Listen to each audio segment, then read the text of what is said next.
Ya continuamos. Por un desarrollo sostenible en el sur. Yolanda, Rubén e Ico. Bueno, fuera del aire hablábamos de que eso de ambientalistas es muy amplio, ¿verdad? Aquí tenemos dos biólogos, como los presentamos en principio. Imagínense, sin esa protección de recursos costeros marinos, ¿qué sería de nuestro turismo? O sea, imposible pensar en eso. En el caso de Yolanda, defendiendo ecosistemas y especies en extinción. Ico, no podemos hablar de ambientalista, no, un arquitecto con maestrías, con especialidades en sostenibilidad y medio ambiente. Entonces, en la carta que ustedes enviaron, ustedes dos firman, esto también lo defendió Ico en una de las vistas públicas, destacaban la importancia de esta riqueza natural del sur. Vamos a ampliar un poco sobre eso. ¿Qué es lo que estamos defendiendo? ¿Por qué es el principal activo con que cuenta el sur? Mira, mucha gente piensa que el principal atractivo turístico que tiene República Dominicana son las playas, y ciertamente tenemos playas hermosísimas y muchas están en el sur, como Bahía de las Águilas, eso es innegable. Pero más allá de ese turismo de playa, hay atractivos submarinos y también en tierra, que los turistas pagan, y pagan mucho dinero por verlos en el estado natural en que están. Y uno de ellos, en este caso en particular, es un tremendo sistema de arrecife de coral que está en muy buen estado de conservación y que es justamente arriba del cual quieren hacer estos atracaderos para los cruceros. Y ante eso, o sea, ver la injusticia de, es lo que se dice, matar la gallina de huevo de oro. O sea, si se quiere beneficiar a la comunidad con el turismo, hacerle eso es darle una puñalada en la espalda. ¿Y está bien conservado porque no se ha desarrollado ningún proyecto? ¿O por qué? Bueno, ese arrecife, inclusive yo lo había visitado hace 15 años más o menos, y lo había visto en muy buen estado. Y cuando salió este tema ahora, dije, déjame volver, y sigue en muy buen estado. Obviamente sí, afectado por la pesca, la región sur es altamente pesquera, en un país donde hay poca regulación o poco cumplimiento de las regulaciones existentes. Pero sí, el arrecife, estando en la cercanía de un muelle que puede decirse industrial, tiene cierta protección. O sea, no cualquier buzo va y se mete ahí. Entonces, goza, inclusive un estudio de caso interesante eso, que muchos de los muelles industriales, de planta eléctrica y todo lo demás, por lo general tienen zonas bien protegidas porque tienen protección industrial. O sea, no cualquiera que puede meterse ahí por tema de seguridad de la infraestructura.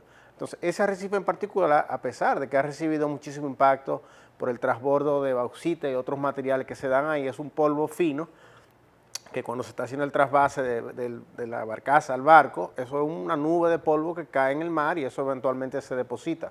Pero volví en julio pasado y está en relativo buen estado, mucho mejor que muchos arrecifes de nuestro país.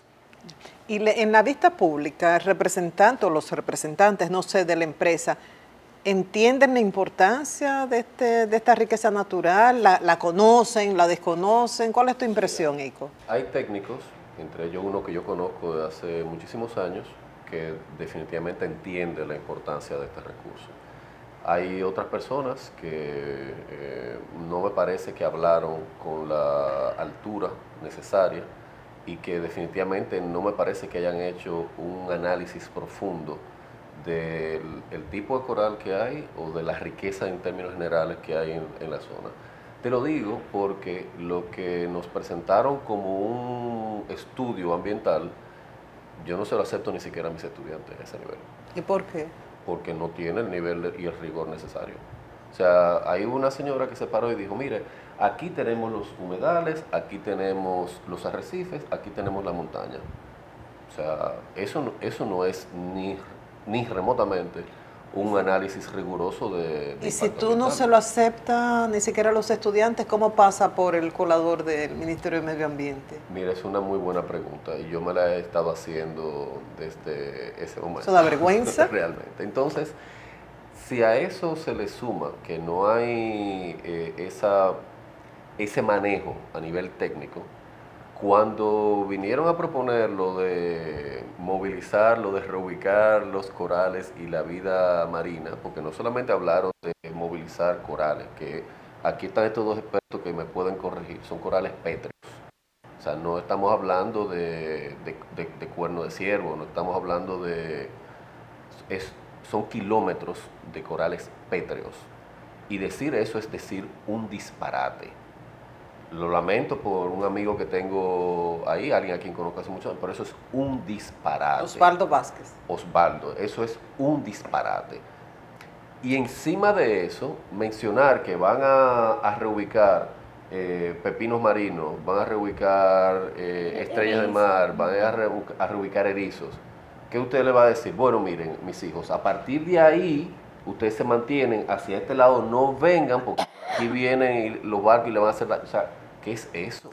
Sí, lo que se ha Osvaldo, hablado, perdón sí. que te interrumpa, en la misma vista pública se habló eso de la famosa reubicación de corales. Y eso hasta un punto es posible, pero no en la dimensión de ese arrecife que estamos hablando. Inclusive en esa vista pública no se mencionó en la dimensión de ese arrecife. Mencionaron de corales aislados que estaban pegados en la estructura del muelle actual y en algunos cabezos.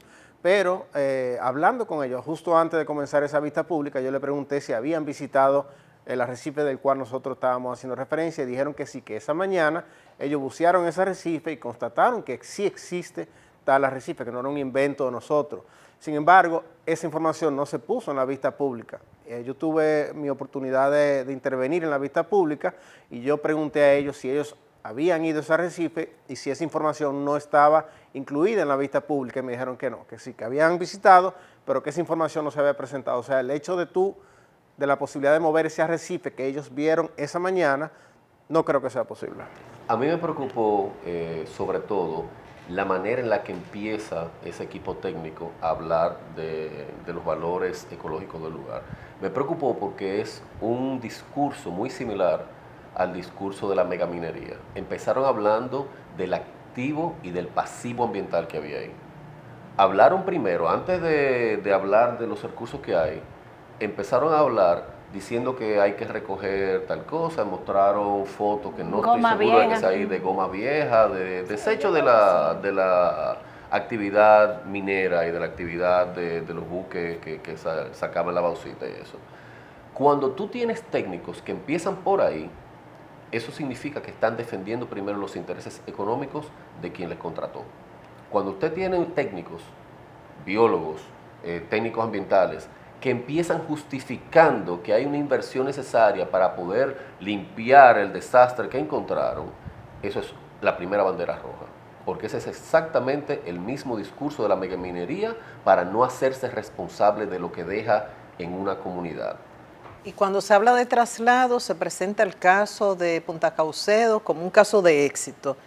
No necesariamente fue exitoso eso. No, inclusive ayer mismo me llegó un email de un periodista, que no vamos a mencionar, diciendo ese mismo caso. Mira, yo le respondí que simplemente vamos mañana a bucear a ver cómo están esos corales hoy día.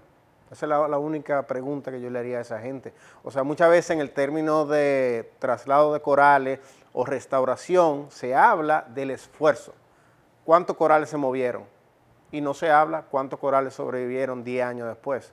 Eso tú nunca lo vas a oír en un proyecto de restauración o de movilización de corales. Se habla del esfuerzo que tú hiciste, grandísimo, moviste, despegaste corales, lo llevaste por debajo del agua para que no sufrieran, lo colocaste en un sitio, lo cementaste, pero ¿quién está viendo esos corales 10 años después?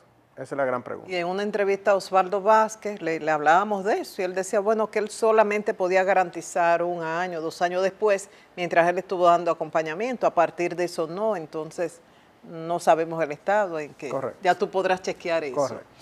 El turista a nivel internacional no está empoderado. Hay muchas compañías que han tenido que hacer cambios porque los consumidores, por ejemplo, rechazan comprar un tenis donde hay explotación infantil, por ejemplo.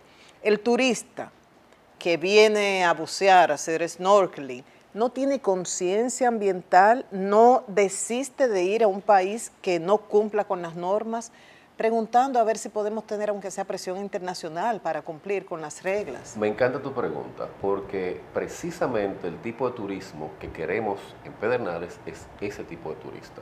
Que ese tipo de turista, por lo general, es gente con una capacidad adquisitiva que busca gastar y beneficiar a la comunidad, es gente con un nivel de educación que le permite discernir ese tipo de situaciones, y no necesariamente el turismo masivo que tanto se ha pedido, no, que queremos que se haga otro Bávaro en Cabo Rojo. la gente no sabe lo que está pidiendo con pedir eso.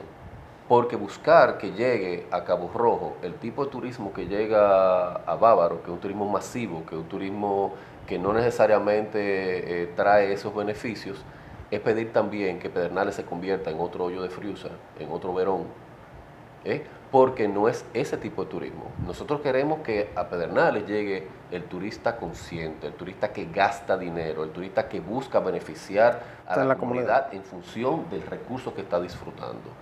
Y ese es el tipo de turismo que queremos ahí, un turismo que va a cuidar, se va a asegurar de cuidar esos recursos para que permanezca la actividad en el tiempo. Y si puedo agregar algo, aquí tuvimos un ejemplo muy, muy bueno de lo que tú dices. En el año 96, TUI, que es una de las grandes tour operadoras de Europa, ellos vendían la excursión de ballena en Samaná. Y recibieron tantas quejas de los turistas de que se estaba acosando las ballenas, que TUI suspendió en la temporada siguiente todas sus excursiones a la ballena, que era el principal público en esa época de turistas extranjeros para la ballena. Y ese año el pueblo de Samaná sufrió. Y a raíz de eso fue que se creó el sistema de comanejo, que ya tú conoces hoy, para ordenar eso, para normar la observación de ballena. Y no quiero decir que es perfecto, pero es algo que además los ha protegido a los proveedores locales luego también de otros, de esa verticalización que hablamos ahorita. Entonces lo que te quiero decir es, sí, aún en el país, eso internacionalmente mucho más, hay casos en que el mismo turista marca la diferencia a través de su consumo. Entonces, en este lugar a mí lo que me da pena es que es posible que este lugar quede fuera de acceso total para turistas y para dominicanos, porque si se arman ahí esos dos embarcaderos, por tema de seguridad, de navegación humana y también el tema de polizontes, nadie se va a poder acercar ahí, o sea que ni siquiera vamos a poder presenciar lo que va a suceder con ese ecosistema si arman ese crucero ahí. Entonces, habiendo otros lugares posibles para tú amarrar 4 barcos, que eso es lo que se quiere, ¿por qué vamos a dañar este sitio?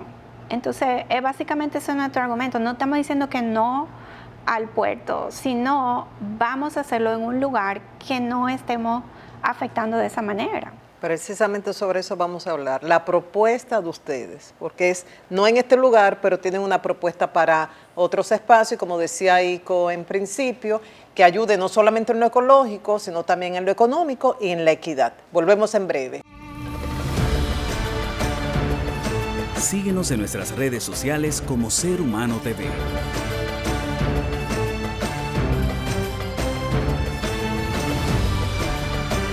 Pronto regresamos.